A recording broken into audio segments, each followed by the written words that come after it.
hidup mensisi ngala sok men ha bakal sedang kan itu ngajing syakri tiang aku pendep kam bat kata ka jing ku pendep kam sanga em kalong khang lat te ngam yo kata ka kam ka bangan lej em ngaklem yo te menen ngahap bandej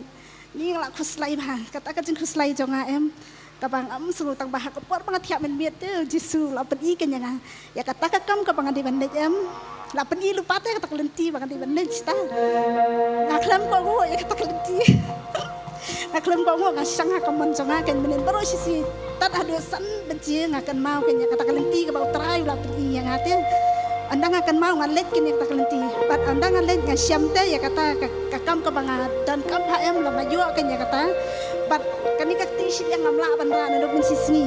ngatang tang hadu hani ngala bandra te ka bakla kala bakla ha em teng la susi ha ngong kala pendu yang ngamang lej syakri mo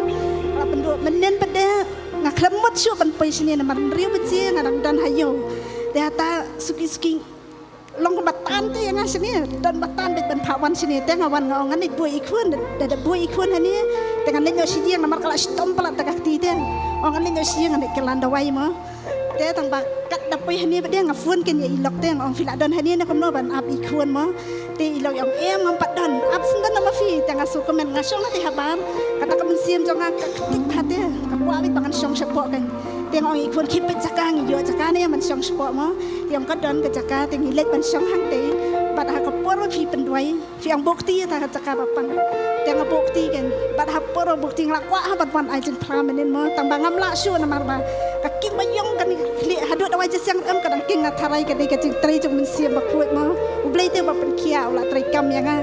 bat sisang semua bedem step dengan KM ngarak ka dia pe takti la bandra ta you try.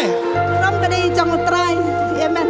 And this is her testimony. You can see it by your own eyes that she is able to raise her hands up, which she was not able to lift. It was only halfway she could lift. But now as she comes in this service, she is able, when Pastor said, lay hands wherever you have that pain. And when she received that prayer, she saw that healing and she was able to lift her hands straight up high. We give Lord the glory.